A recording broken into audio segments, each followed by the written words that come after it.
नमस्कार. जय महाराष्ट्र. जय महाराष्ट्र. समोरून ज्या जोरदारपणे जय महाराष्ट्राची गर्जना झालेली आहे, त्याच्यामुळे महाराष्ट्रातल्या आणि देशातल्या तमाम मराठी जनांना, हिंदू जनांना लक्षात आलं असेल माझ्यासमोर कोण बसला आहे. कारण जय महाराष्ट्र आवाज घुमवणारे बाळासाहेब ठाकरे, त्यानंतर उद्धवजी ठाकरे आज या स्टुडिओमध्ये आपल्याबरोबर उपस्थित आहेत. गेल्या 1 महिन्यापासून महाराष्ट्रात, देशात जे एक राजकीय वादळ निर्माण झाल्याचा भास निर्माण केले जातोय, त्याचे संपूर्ण केंद्रबिंदू उद्धव ठाकरे आहेत. आणि ज्यांना प्रतीक्षा होती मोठ्या प्रमाणात की उद्धव ठाकरे कधी बोलतील या सगळ्या विषयावर आणि लोकांच्या प्रश्नांना थेटपणे कधी उत्तरं देतील, अशी बहुचर्चित आणि बहुप्रतीक्षित असलेली मुलाखत आज ते सामनासाठी देत आहेत. उद्धवजी, मी आपलं स्वागत करतो. फार नमनाला घडावर तेल न घालता थेट प्रश्नाकडे आपण येऊया.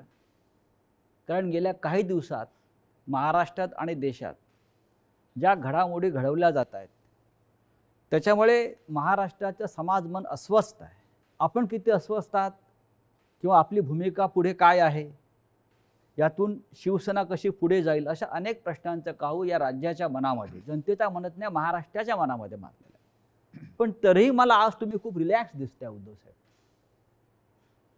म्हणजे मला याचं कारण समजत नाही की आज मी आपल्याला पाहतोय किंवा गेले काही दिवस पाहतोय, आपल्या चेहऱ्यावर कोणताही तणाव दिसत नाही आणि आपण अत्यंत मोकळेपणाने इथं आलात आणि बोलताय. हे काय रहस्य आहे? हे रहस्य साहजिकच आहे. माझी माँ आणि शिवसेना प्रमुख बाळासाहेब यांच्याकडनं आलेले एक हे रसायन आहे. माँ म्हटल्यानंतर शांत, सौम्य, संयम, आणि साहजिकच आहे बाळासाहेब म्हटल्यानंतर वर्णन करण्याची आवश्यकता नाही आहे.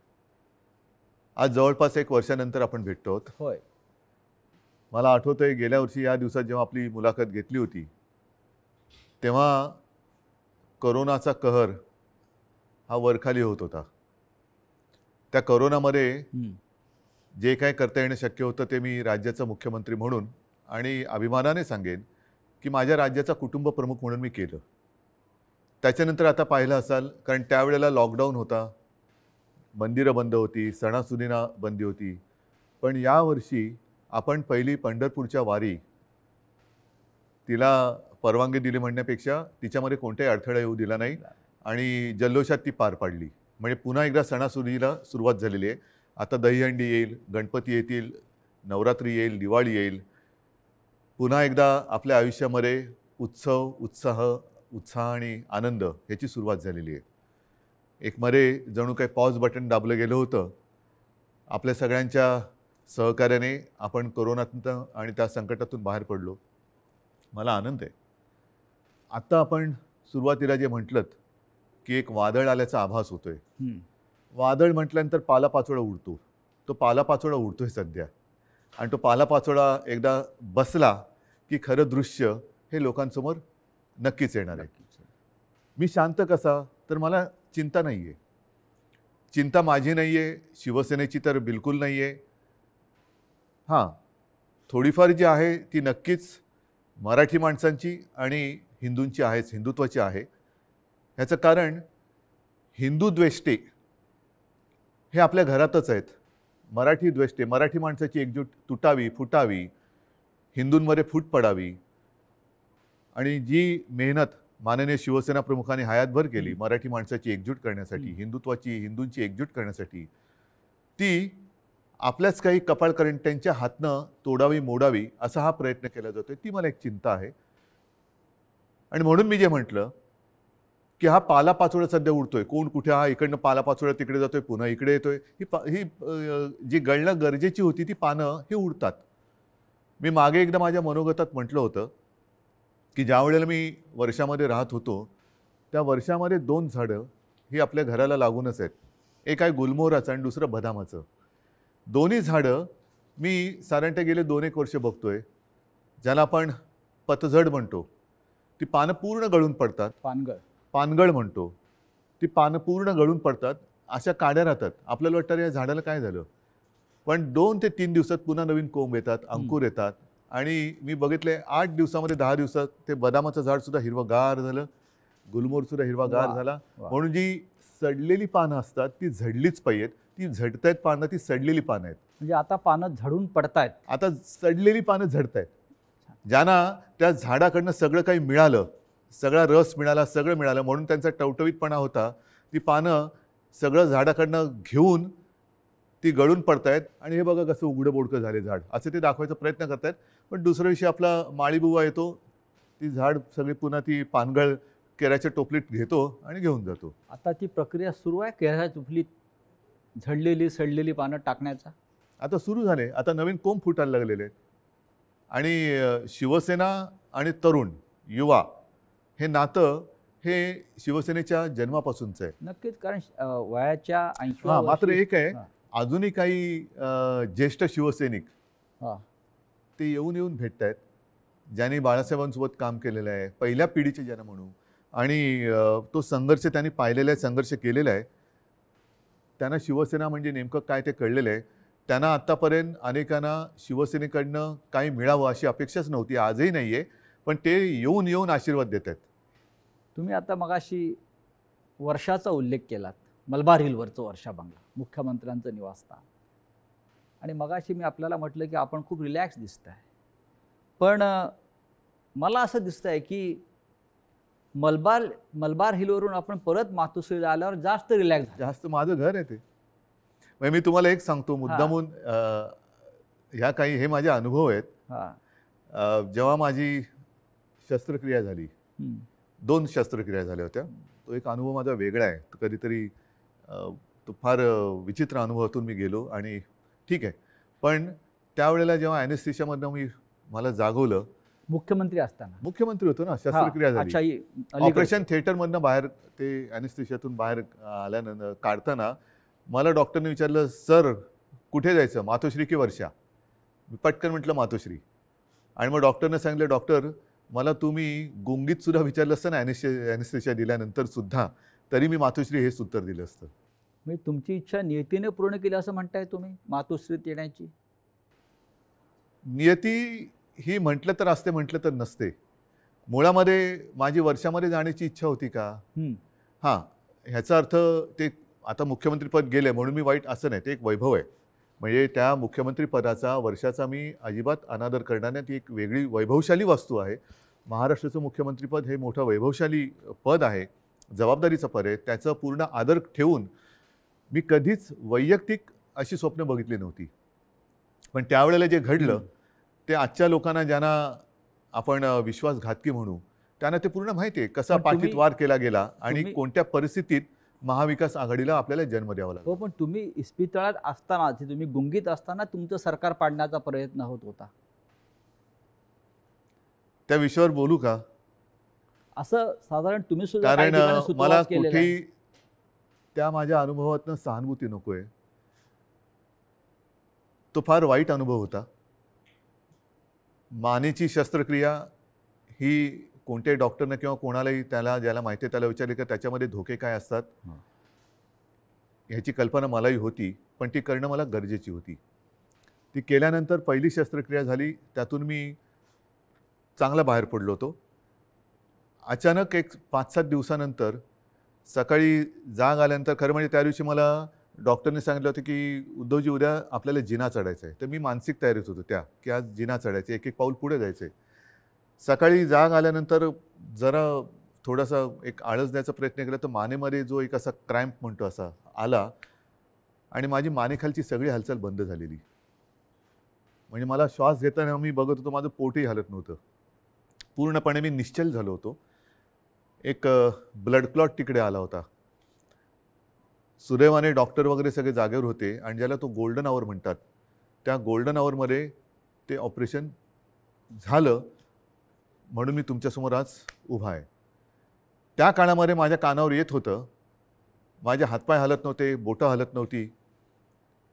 सगळ्यात टेन्शन मला होतं की समजा कुठे काय डास चावला, मुंगी चावलं तर खाजवायचं कसं. म्हणजे हा एक वेगळा विचित्र भाग होता. पण त्या काळात माझ्या कानावर येत होतं की काही जण मी बरा व्हावा म्हणून देवावरती अभिषेक करत होते. आणि काही जण मी असाच राहावा म्हणून देव पाण्यात बुडून बसले होते. देव पाण्यात बुडून बसलेले लोक आता पक्ष बुडवायला निघालेत. आणि तेव्हा हे पसरवलं जात होतं की हा काय आता उभा नाही राहत, आपलं काय होणार, तुझं काय होणार. म्हणजे ज्या काळामध्ये आपल्या पक्षाला सावरण्याची वेळ होती, आपला मी पक्षप्रमुख, कुटुंबप्रमुख, शस्त्रक्रिया झाल्यानंतर माझी हालचाल होत नव्हती, त्या काळामध्ये ह्यांच्या हालचाली जोरात होत होत्या.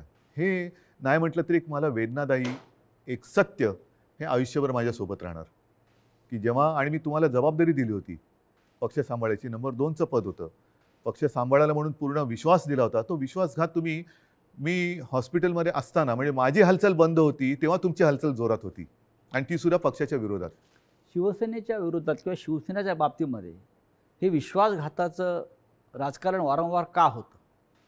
ह्याचं कारण शेवटी आम्ही पक्ष हा प्रोफेशनली नाही चालवत असं मी म्हणेन.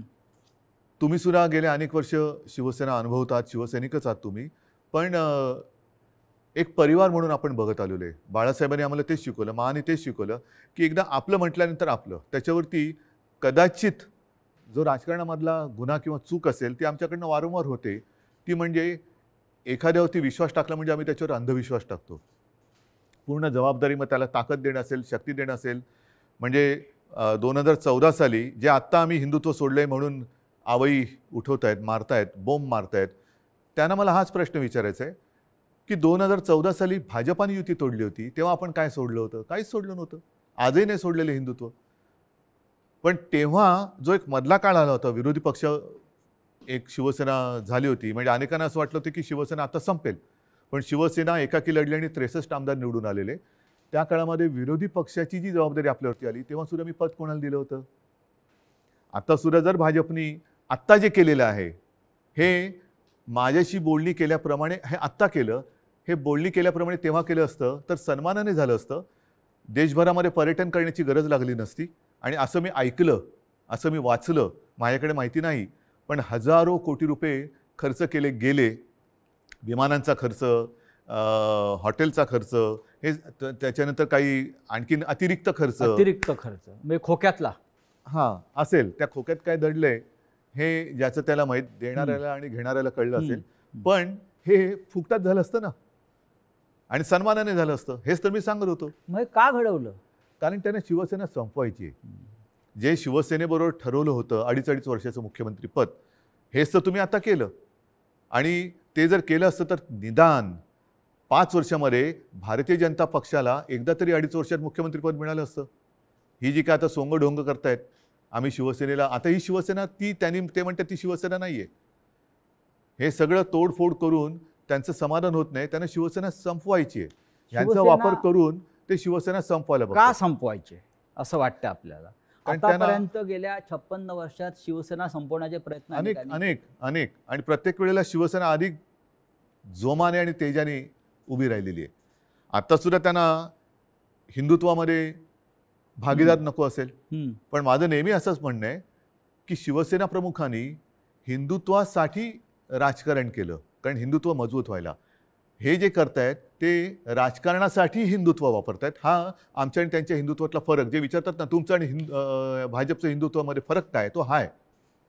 शिवसेनेचं राजकारण हे आम्ही हिंदुत्व मजबूत होण्यासाठी केलं, पण यांचं राजकारण मजबूत होण्यासाठी आणि हिंदुत्वाचा आश्रय घेतला. मुख्यमंत्रीपद स्वीकारल्यामुळे महाविकास आघाडी हिंदुत्व संकटात आलं, हिंदुत्व म्हणजे काय झालं अशी जी एक आवई उठवली जाते. हो, म्हणजे काय, मला एक प्रसंग असा सांगा किंवा एक माझ्या हातनं घडलेली गोष्ट किंवा निर्णय माझा मुख्यमंत्री पदावरती असतानाचा दाखवा की ज्याच्यामुळे हिंदुत्व धोक्यात आलं.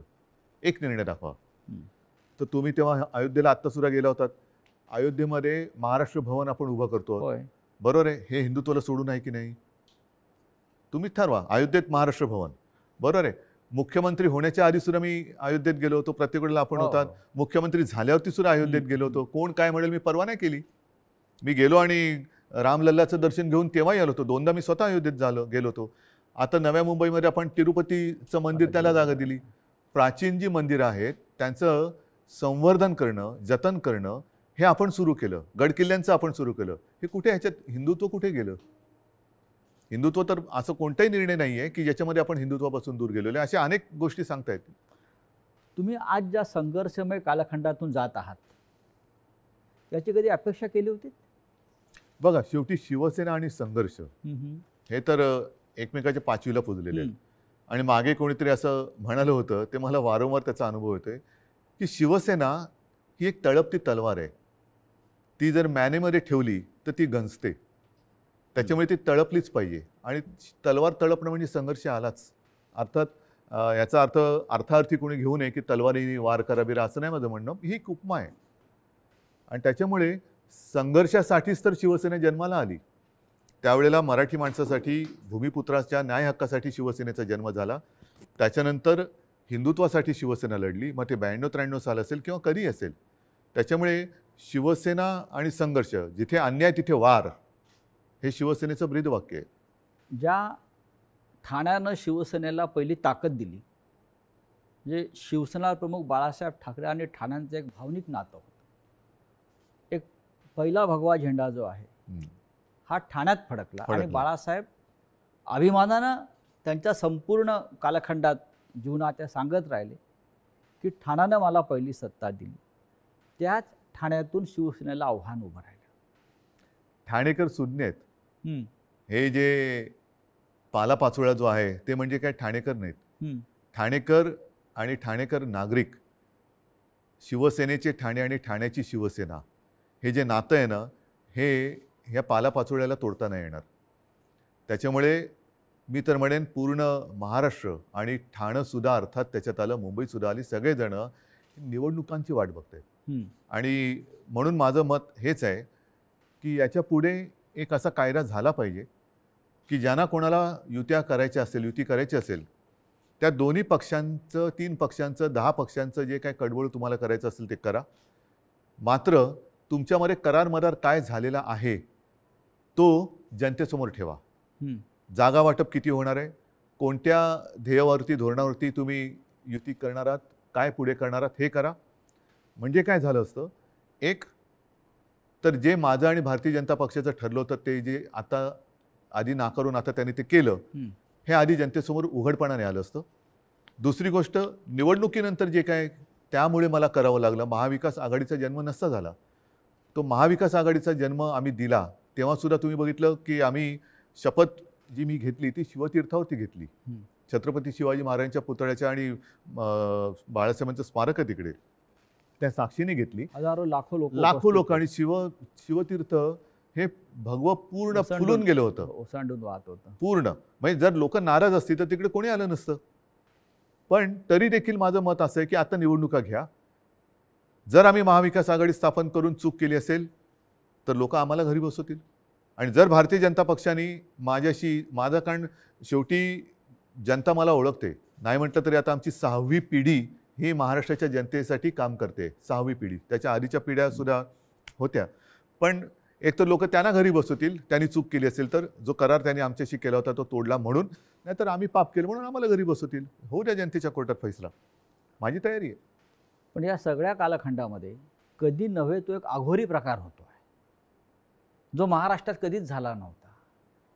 तो म्हणजे कोणीतरी संपूर्ण शिवसेना हायजॅक करण्याचा प्रयत्न करत आहे. कारण त्यांना पर्याय नाही आहे. कारण नीट लक्षात घ्या, हा महत्त्वाचा प्रश्न आहे, एक बारकाव लक्षात घ्या. जे काय थोडंफार कायद्याचं ज्ञान मी लोकांशी बोलून, कायदेतज्ञांशी बोलून समजून घेण्याचा प्रयत्न केलेला आहे, त्यातून सांगतो की पूर्वी 2/3 ही सदस्य संख्या झाली का वेगळा गट स्थापन करता येऊ शकत होता. आता तो कायदा गेला. आता हे जे बाजूला झाले ते भले 2/3 असतील किंवा आणखीन काहीतरी असतील, त्यांना वेगळा गट स्थापन करता येत नाही. हे कायदेतज्ञांनी सांगितलेलं आहे. मी कायदा लिहिलेला नाही, मी कायदा वाचलेला नाही. मी घटनातज्ञांनी ज्यांनी त्याचा अभ्यास केला त्यांनी सांगितलेली मतं ऐकून आणि त्यांच्याशी बोलून सांगतोय. म्हणजेच काय की ह्या गटाला कुठल्या ना कुठल्या तरी पक्षामध्ये विसर्जित किंवा सामील व्हावं लागेल ह्या गटाला. मग त्यांच्यासमोर पर्याय काय आहेत, एक तर भाजपात जावं लागेल, नाहीतर दुसरे सपा आहेत, MIM वगैरे असे जे काही छोटे छोटे पक्ष आहेत त्यांच्यात जावं लागेल. आणि हे जर का कुठल्या पक्षात गेले तर भारतीय जनता पक्षाचा ह्यांना जो उपयोग करून घ्यायचा आहे तो उपयोग संपेल. कारण त्यांची ओळख त्यांना ती द्यावी लागेल की आता आम्ही भाजपात गेलो, आता आम्ही समाजवादीत गेलो, आता आम्ही बच्चू कडूंच्या पक्षात गेलो. तर म्हणून ते एक भ्रम निर्माण करतात की आम्ही म्हणजेच शिवसेना. जे मधल्या काळामध्ये एक क्लिप फिरली बघा, असं माझ्या काळात कधी झालं नव्हतं. माझ्या बाजूला उपमुख्यमंत्री अजितदादा पवार बसायचे, पण त्यांनी कधी माझा माईक नव्हता खेचला. काही वेळेला त्यांना अधिक त्यांच्याकडे माहिती असायची, अर्थसंकल्प किंवा काय, तर मी त्यांना सांगायचो की दादा तुम्ही उत्तर द्या.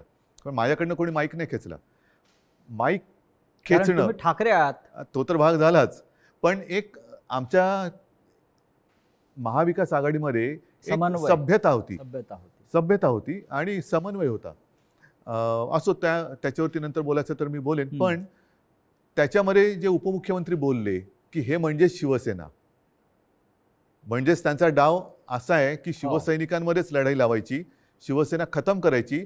एकदा का काम संपलं की पालापाचोळा तुम्ही जे मगाशी म्हणालात तो टोपलीत भरला की नेऊन टाकायचा. पण त्यांचा अशी योजना होती की बाळासाहेब ठाकरेंनंतर ही शिवसेना परत खतम करायचीच त्यांचं स्वप्न होतं. पण बाळासाहेबांनंतर तुम्ही शिवसेना उभी केली. त्यांच्या पोटात तेच दुखतंय. त्यांना शिवसेना आणि ठाकरे वेगळे करायचे, जसं गांधी आणि काँग्रेस वेगळी गांधी आणि करायची. काँग्रेस. आणि त्यांच्यात एक तुम्ही बघा, मला टीकात्मक केवळ बोलायचं म्हणून मी बोलत नाही, पण दुसरे जे आता सरदार वल्लभभाई पटेल, सुभाषबाबू, तसं बाळासाहेब, हे स्वतःचेच म्हणून आता लोकांसमोर आणायचं. म्हणजे आपल्याकडनं काही आदर्श निर्माण नाही झाला तर दुसऱ्यांचे जसं पक्ष फोडतायत तसं आदर्श फोडायचे, आदर्श म्हणजे पळवायचे, आदर्श आमदारांप्रमाणे फोडायचे म्हणा किंवा पळवायचे म्हणा, पळवायचे. आणि मग ते आपलेच म्हणून लोकांसमोर जायचं. तसं त्यांचं चाललंय की बाळासाहेबांना त्यांनी मान सन्मान तर दिलाच पाहिजे, नाही तर लोक जोडे मारतील, लोक ठेवणार नाहीत त्यांना जागेवर. कोणी असला आणि तो बाळासाहेबांच्या विरोधात काही बोलला तर लोक हाणतीलच जोडा त्याच्या. तर म्हणून त्यांना बाळासाहेब पाहिजेत, पण आता ठाकरे आणि शिवसेना हे नातं तोडायचं आहे. माझं आव्हान आहे की ठाकरे आणि शिवसेना नातं तोडून दाखवा. मात्र ते करताना माझ्या वडिलांचे फोटो लावून मतं मागू नका. प्रत्येकाला आईवडील असतात आणि त्यांच्याबद्दल मला आदर आहे. मला माझ्या आईवडिलांबद्दल आदर आहे, तसं प्रत्येकांना प्रत्येकाच्या आईवडिलांबद्दल आदर असायला पाहिजे. आता गेल्या आठवड्यात गुरुपौर्णिमा झाली. मी माझ्या वडिलांना, आजोबांना गुरु मानतो.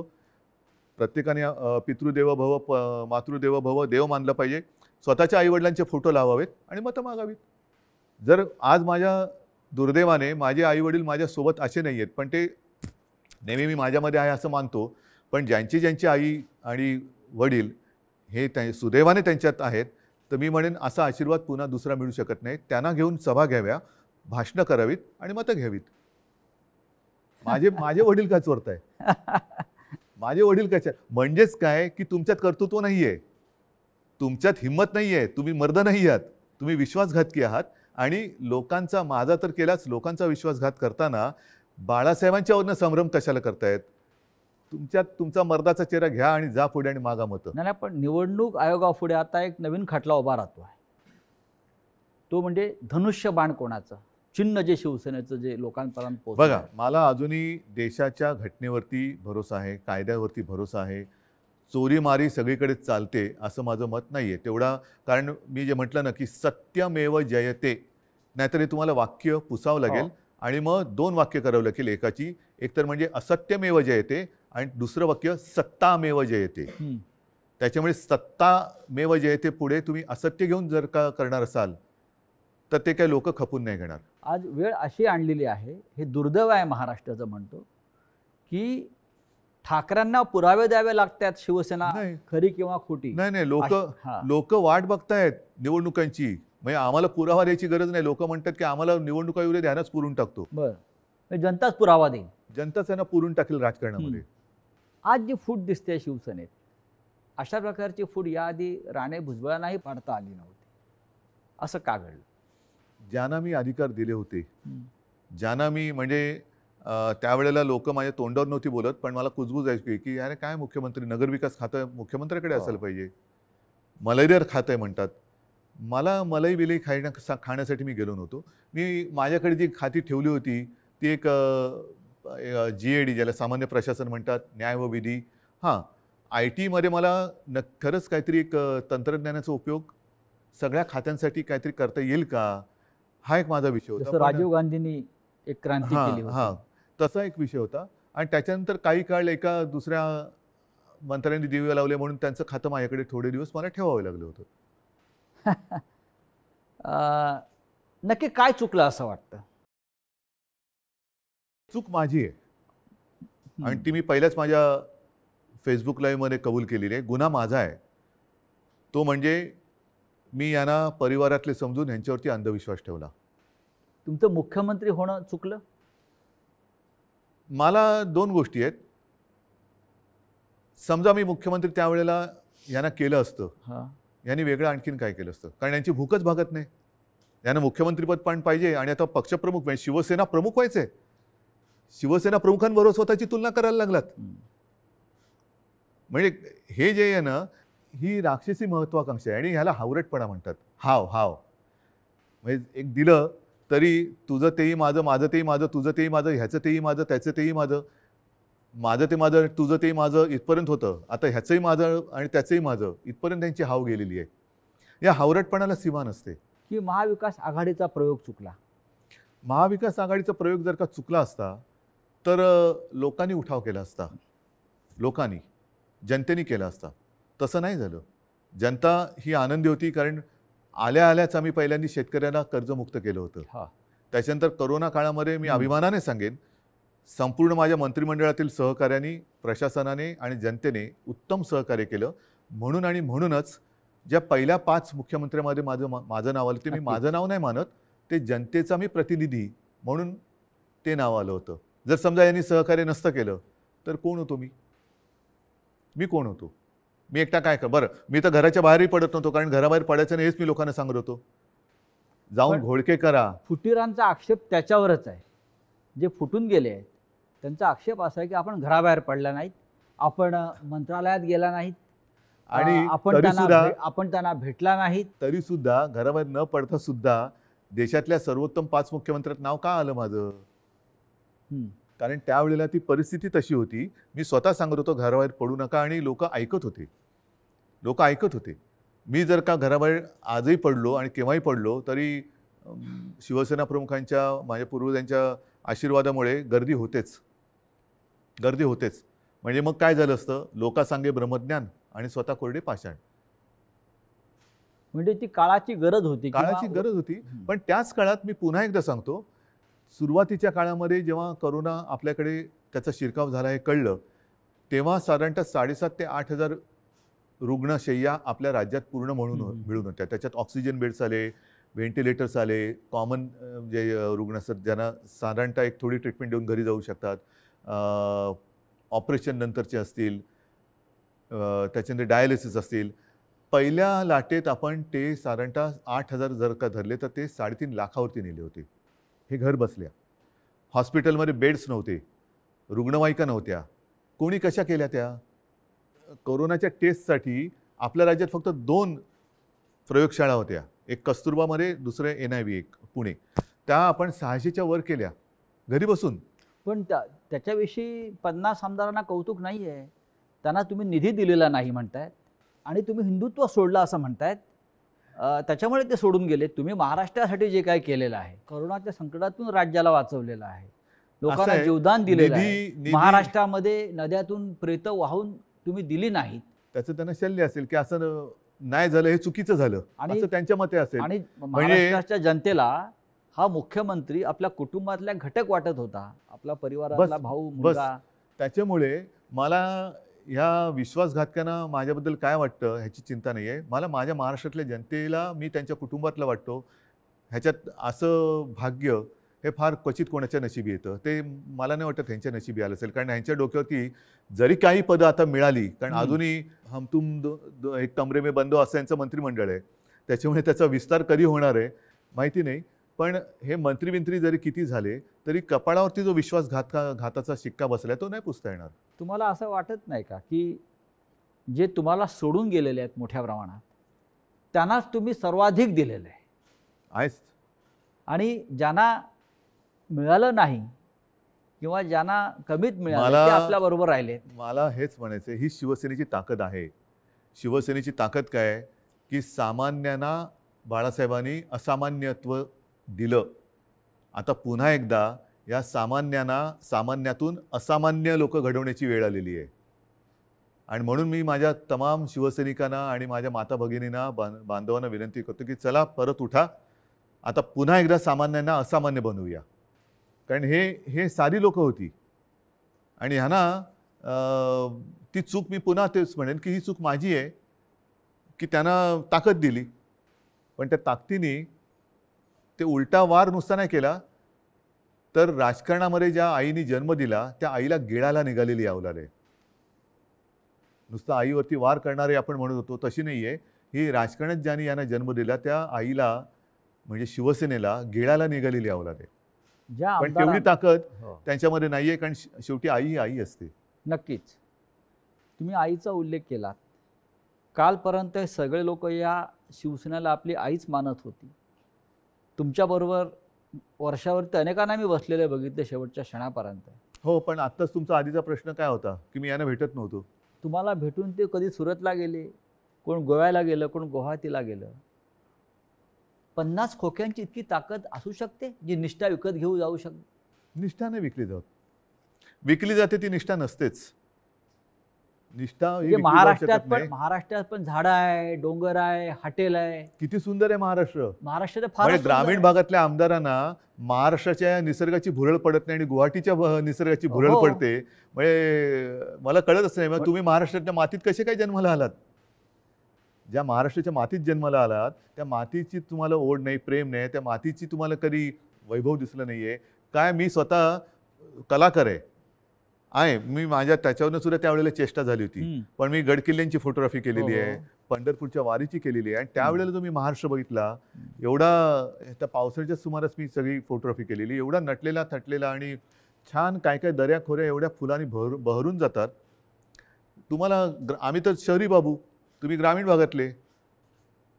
तर ग्रामीण भागात राहून तुम्हाला महाराष्ट्राचं सौंदर्य दिसत नाही, त्याचं वर्णन करावं असं कधी वाटलं नाही. आणि डायरेक्ट गुवाहाटी. मी गुवाहाटी का वाईट नाही म्हणत, प्रत्येक प्रदेश चांगला आहे. पण ह्यांना हे काय मातीसाठी करणार? इतिहास काळापासून दिल्ली आणि महाराष्ट्राचा कायम झगडा आहे. मग औरंगजेब, छत्रपती शिवाजी महाराज असतील, संभाजी महाराज असतील, दिल्लीने महाराष्ट्रावर सतत पाठीमागून वार केले किंवा महाराष्ट्र संपवण्याचा प्रयत्न केला. कारण काय? हे आणि आता आजही तेच चित्र आहे ह्याच्या मुळाशी जाण्याची आता गरज की वाटते की आजही शिवसेनेचा सूड घेण्यासाठी ते बाळासाहेब ठाकरेंच्या अस्तित्वाला सुरुंग लावत आहे. मान्य, पण ह्याच्या मुळापर्यंत जायची गरज आहे. कारण जोपर्यंत ते दिल्लीत गेले नव्हते तोपर्यंत बाळासाहेब ठाकरेच यांना जपत आले होते. बाळासाहेबच यांना वाचवत आले होते आणि वाचवलं होतं एका हिंदुत्वाच्या ध्यासापायी, वेडापायी. मग दिल्लीत बसल्यावरती असं त्या दिल्लीच्या खुर्चीला काय असं वेगळा काय स्प्रे मारला की काय झालं की तुम्हाला ज्यांनी जपलं त्यांनाच तुम्ही संपवायला निघालात? ज्या शिवसेनेनी बाबरीची जबाबदारी तेव्हा घेतली होती शिवसेना प्रमुखांनी, त्या शिवसेनेला तुम्ही हिंदुत्व सोडलं म्हणून संपवायला निघालात. बरं, आम्ही काँग्रेसबरोबर गेलो म्हणून तुम्ही म्हणता हिंदुत्व सोडलं.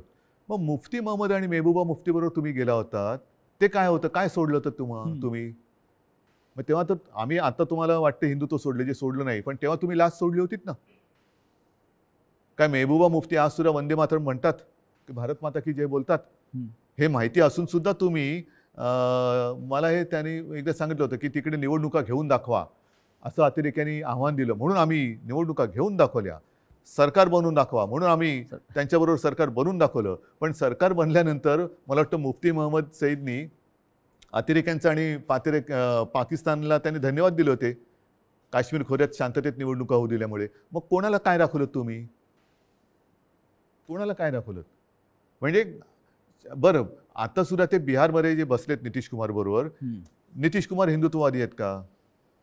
कारण मला जे आठवतं त्याच्याप्रमाणे त्यांनी एकदा संघमुक्त भारत असा नारा दिला होता. संघमुक्त भारत असं शिवसेनेने कधी दिला नाही. राम मंदिराच्या प्रश्नावर रामविलास पासवान एनडीएतून बाहेर पडले होते, तरी ते त्यांना प्यारे होते. हो. आम्ही तो उलट म्हणत होतो की विशेष कायदा बनवा. 5 वर्ष 7 वर्ष झाली तरी ते विशेष कायदा बनवून राम मंदिर बनवू शकले नाही. ते न्यायालयाने निकाल दिला. या देशातला समस्त विरोधी पक्ष आणि प्रादेशिक पक्ष संपवले जातात आणि मित्र पक्ष पण. आणि हा मित्र पक्ष असं तुम्हाला काय दिसतंय का? कारस्थान किंवा अशा प्रकारचं सुडाचं बघा, मला राजकारण? असं वाटतं हा ज्याचा त्याचा प्रश्न आहे. जे आता सरन्यायाधीश बोललेत मध्ये, ओझर तर मी वाचलं की आपल्या देशात विरोधी पक्षाला शत्रू समजू नका. विरोधी पक्षांनी सुद्धा जबाबदारीने वागलं पाहिजे आणि सत्ताधारी पक्षांनी सुद्धा जबाबदारीने वागलं पाहिजे. मी जो काही 2.5 वर्षात अनुभव घेतला मुख्यमंत्री म्हणून, मी विरोधी पक्षांना काही वेळेला मी स्वतः आवाहन केलं की सरकार म्हणून आमचं समजा जर काही आम्ही कुठे कमी पडत असू, आमचं काही चुकत असेल, तुम्ही आमच्या नजरेत आणून द्या. नजरेत आणून द्या. हे काम विरोधी पक्षाचं आहे, कारण ते सुद्धा शेवटी लोकप्रतिनिधी असतात. त्याच्यामुळे सशक्त लोकशाहीसाठी आणि महाराष्ट्राची विरोधी परंपरा पक्ष आहे ती. हा सुद्धा तेवढा सुसंस्कृत पाहिजे, संवेदनशील पाहिजे, आणि तेवढाच किंवा त्याच्याहून थोडा जास्त हा सत्ताधारी पक्ष संवेदनशील पाहिजे आणि सुसंस्कृत पाहिजे. आता हा संवेदनशीलता आणि सुसंस्कृतपणा ही कुठेतरी रसातळाला जायला लागले असं वाटते. कशामुळे? पिढ्या बदलत आहेत आणि सत्तेची हाव. आता काय झालेलं आहे, फास्ट फूडचा जमाना आलेला आहे. हां, तुम्ही फोन केला की 10 मिनिटात, 15 मिनिटात, 20 मिनिटात पार्सल आलंच पाहिजे. तसं मी पक्षात गेलो की मला थोडे दिवसात काहीतरी मिळालंच पाहिजे. नाही गेलं तर माझ्याकडे दुसरं आहे. या देशामध्ये विरोधी पक्षच राहू नये. मग राज्यामधले शिवसेनेसारखे प्रादेशिक पक्ष असतील किंवा राष्ट्रीय पातळीवरचे काँग्रेससारखे पक्ष असतील, आणि त्यांना संपवण्यासाठी साम दाम दंडभेद ह्यातनं काय साधलं जाणार? म्हणजे केंद्रीय तपास यंत्रणांचा ईडी नाही. असेल, सीबीआय असेल, ह्यातनं साधणार काय? यांचा जो गैरवापर शेवटी सुरू आहे. शेवटी जनता ही सार्वभौम आहे, आणि तुम्ही बघितलं असाल की जनतेच्या मनाविरुद्ध एखादा निर्णय गेला तर जनता थांबत नाही, ती रस्त्यावरती उतरते. आपण जो संवाद जनतेशी साधत आहोत, मला असं वाटतं जनतेच्या सगळ्या प्रश्नांना आपण भरभरून उत्तरं देताय, मनापासून बोलताय. हा संवाद आपण असाच कायम ठेवू.